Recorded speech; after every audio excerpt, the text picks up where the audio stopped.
Okay, this is 8th grade activity 4.3. The objective today, students will explore linear patterns in tables and graphs and write the linear equation.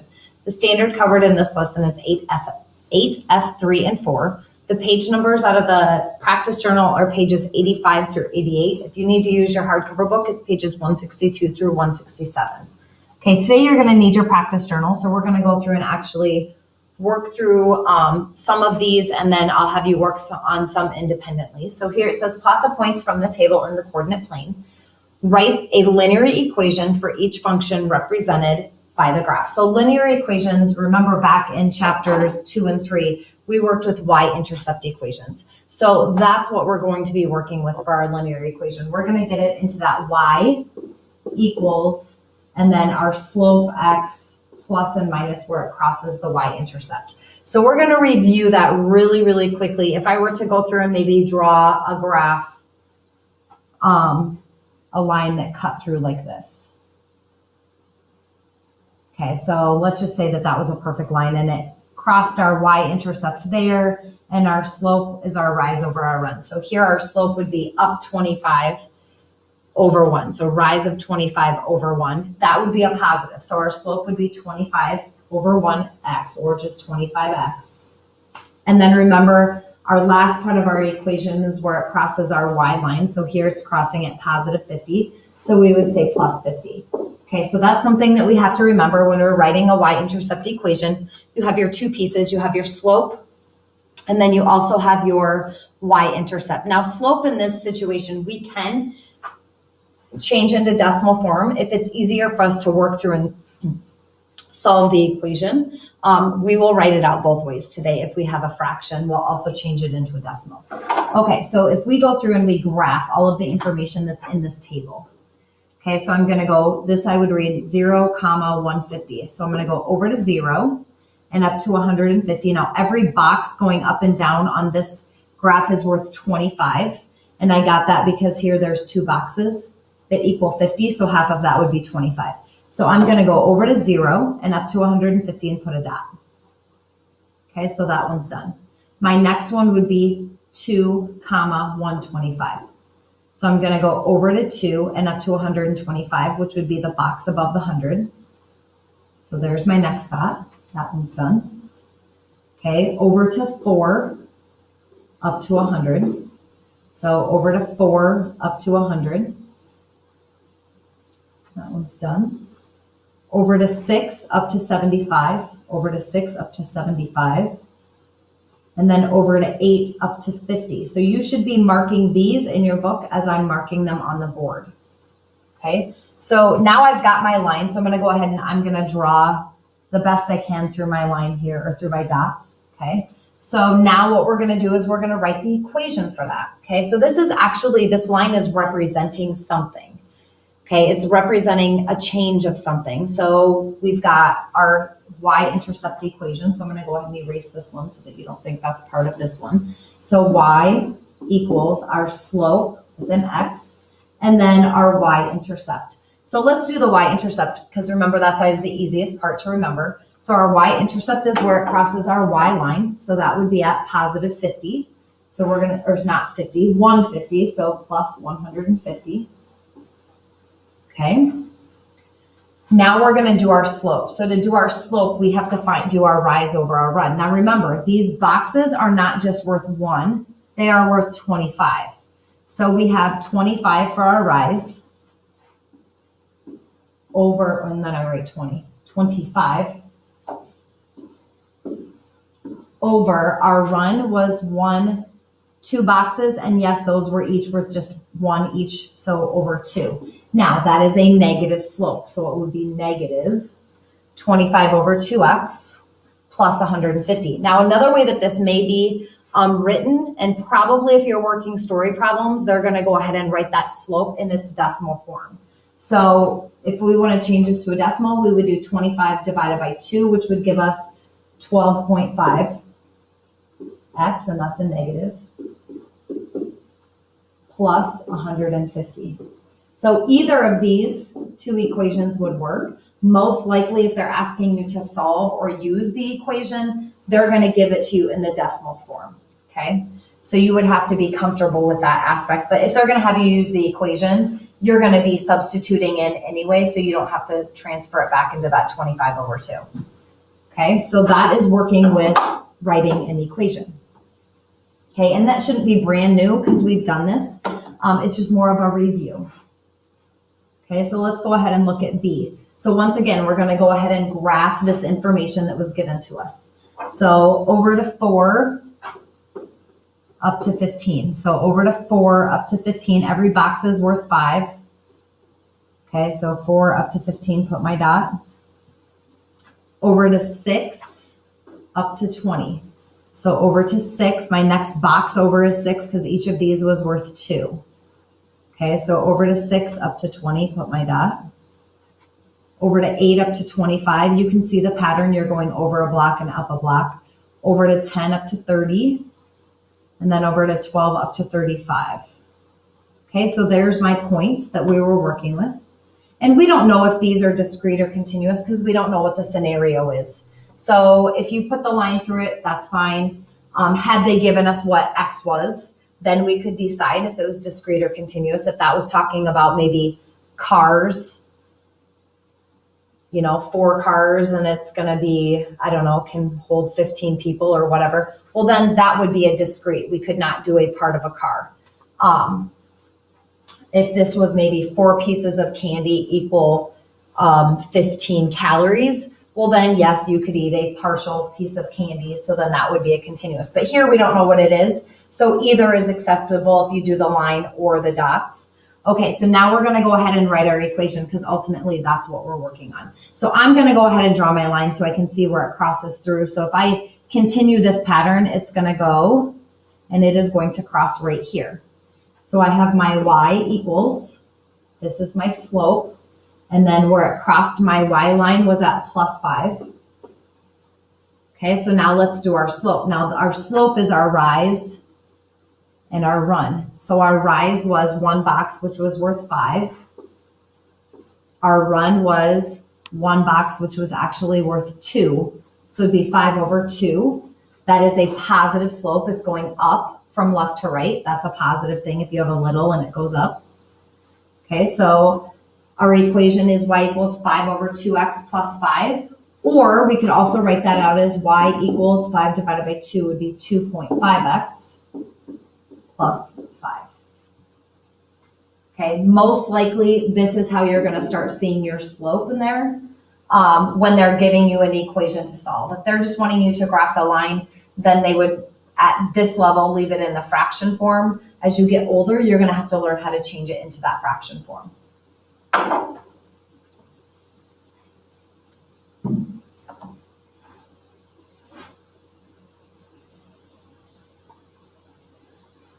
Okay, let's go ahead and look at C. So C, the graph is just set up slightly different. Okay, so I want you guys to go ahead and pause your video. And I want you to go through and finish out C and D, and you're going to write your equation. So you're going to graph it, you're going to find your slope and your y-intercept, and you're going to write your equation out. So remember, it's always y equals, this is your slope, and then you always have your x there, and then this is your y-intercept. Okay, go ahead and pause your video and work your way through these two.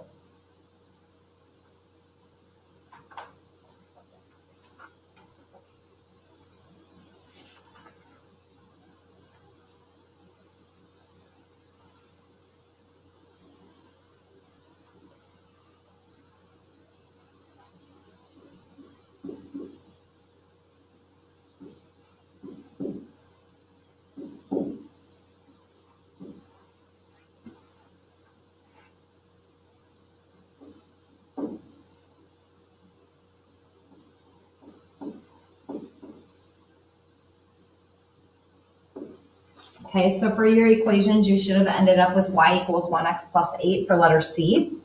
And then for letter D, you should have had y equals, that's a negative, negative 1/2 x minus 1. Okay, I didn't go through and graph them. You should have yours graphed. Okay, so we're going to go ahead and continue on with some some more that are a little more complex. This time they did not set up the graphs for us, so we have to understand how to set up the graphs. So looking at the information, remember your x's are always your numbers on the bottom. So it looks to me like for our x's, we can just do 0 through 5. So 0, 1, 2, 3, 4, and 5. And for our y's, we can go ahead and here they have pi. So 2 pi, 4 pi, 6 pi, 8 pi, 10 pi. Don't worry about the fact that there's a pi there. We're just going to go ahead and put that behind each of them. So I'm going to do each box is worth 2 pi. So this would be 4 pi, 6 pi, 8 pi, and 10 pi. Okay? So now they've already, we don't have to go through and solve anything out. They're just asking us to graph our information. So it says write a linear equation that relates y to x. So we're going to continue what we were doing before. Here they're just giving us a scenario. Then it says what do the variables x and y represent? And graph the linear function. So our x's, if we notice when we look at our picture, what is x representing? That is representing our radius. So I'm just going to go ahead and write next to my graph. And you guys could do it to the left. I'm going to do it to the right just because that's where I have space. I'm going to go ahead and write here that this is representing the radius. Okay. Our y is going to be 2 times pi. So where is that 2 coming into place? If this is x, where is the 2 coming into place? Well, if this was 1, how are we getting 2 pi? We're doing the diameter. So diameter times pi, or pi times diameter would be, that's our circumference.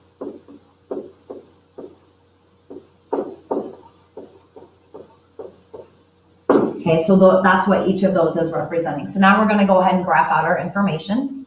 So we did, what did the variables represent? Graph the linear function, write the linear function. Okay, so we're going to go ahead and graph it out. So I'm going to go over to 1 up to 2 pi, over to 2 up to 4 pi, over to 3 up to 6 pi, over to 4 up to 8 pi, and over to 5 up to 10 pi. Okay. So now when we write out our equation, well, we've got y equals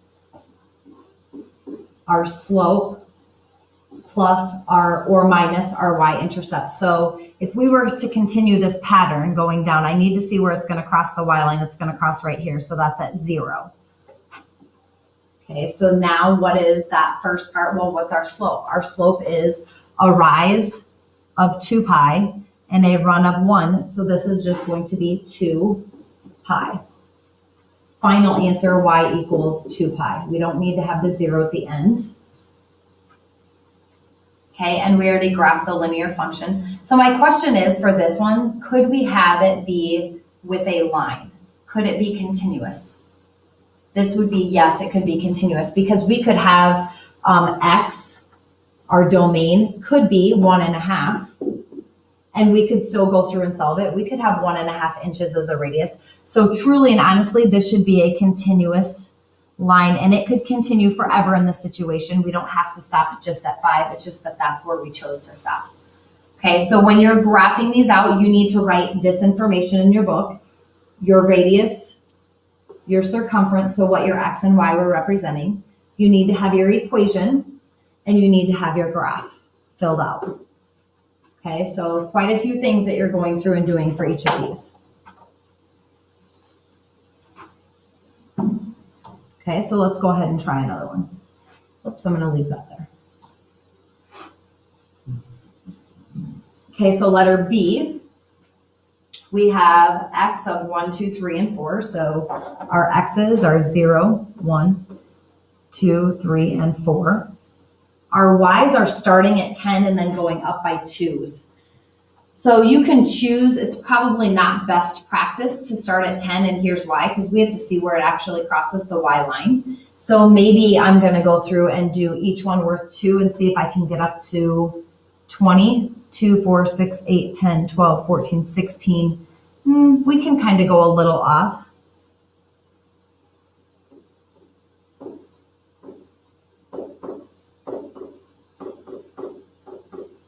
Okay, 18 would be the next box up. And obviously that bottom line is 0. So now if we go through and we graph this out, I'm going to go over to 1, up to 10, over to 1, up to 10, put my dot. Okay, so that one's done. Over to 2, up to 12, over to 2, up to 12, over to 3, up to 14, over to 4, up to 16, and then over to 5, up to 18. Okay, we're kind of guesstimating where that 18 would be. So if we go through and write our y-intercept equation, okay, so it's going to, if we continue this pattern, we would go down a box, over a box. It's going to cross at positive 8. So y equals our slope, and it crossed at positive 8. So our slope, well, our rise was 2 between 8 and 10. Our run was worth just 1 here. So it'd be 2 over 1, and that's a positive slope. So it'd be 2x plus 8. There's our equation. Okay, the other thing that we have to do other than graphing it and writing our equation is we have to identify what x and y are. So x, well, what is this? X is our length, or if you put width, that would be okay too.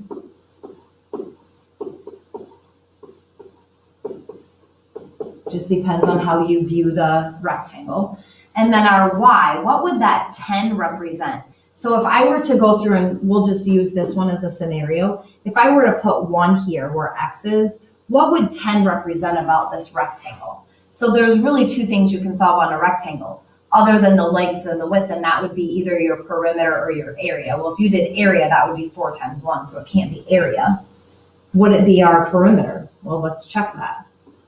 4 plus 4 is 8, 9, 10. That's what it is. So our y is our perimeter.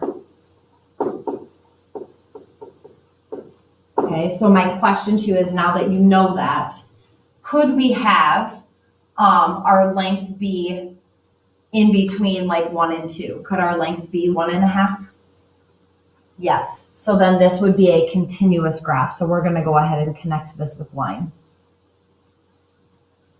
Okay, continuous meaning we could have a number fall between our x's, and yes, we could go through and graph that out. And most of them today that we're doing is going to be considered continuous. I'm just having you understand that concept from yesterday.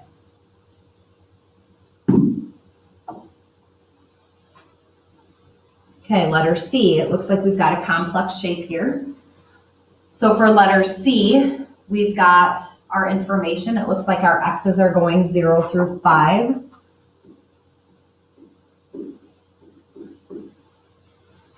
Okay, and our y's are going up by 1, starting at 5. So I'm going to go ahead and do every box worth 1.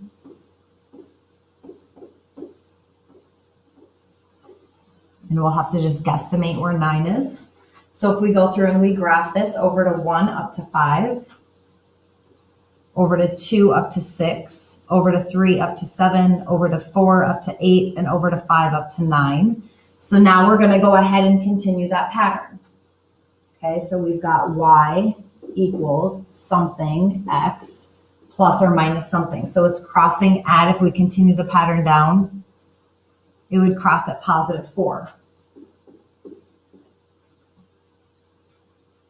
Okay, our slope, our rise was up 1 box, our run was over 1 box, so that would be 1x, or 1 over 1x. Plus 4. So there's our equation. Okay, they also wanted us to go through and identify what our x would represent. Well, our x is representing, it would be what you would call a base, but it would be like your top base.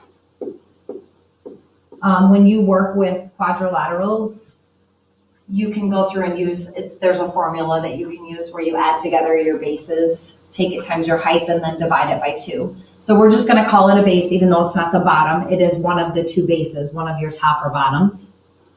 Okay, we're going to call it a base. And for y, that 5, what would that 5 be representing? Well, it couldn't be perimeter, because if it were perimeter, these 2 sides right here are already more than 5.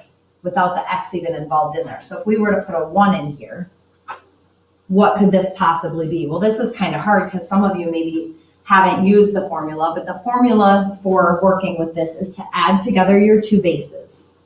So if we did 1 plus 4, and we take it times the height, so base plus base, times the height, which, whoops, is 2.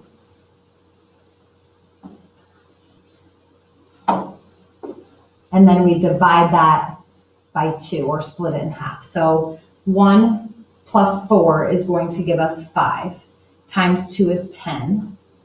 10 divided by 2 would give us the 5. This is going to be our area. There is another method of doing it, and you can split it, and lots of times a visual person likes to use that concept of finding the area of the two triangles. But this is just another formula that you can use for a trapezoid to go through and actually find the area of it. So your 2 units are your base and your area. Okay, so let's go ahead and do another one here. Last one, once again, kind of a complex one, so we'll do it together. And you should be doing all of these in your book. Okay, so here it looks like we have a rectangular prism. So we're either going to be doing surface area or we're going to be doing volume for our y. Okay, so those are the two things that you figure when you have a 3-dimensional figure.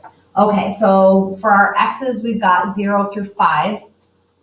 So 0, 1, 2, 3, 4, and 5. And for our y's, we've got 28, 40, 52. It looks like they're going up by, what, 12 every single time? So we could do every box worth 12, maybe? 12, 24. I don't think I'm going to get high enough. 48. Well, we'll try it. So 12, 24, 36, 48, and then 60, 72. Well, that's not going to work. I'm going up by 12s, but I'm not going to land on any of those. So let's just go ahead and do each of these, and we'll just mark them as 28s. I was thinking if I went up by 12s, we would land on those, but there's obviously something in here when we do a plus or minus. So we'll just do every single one worth 10s.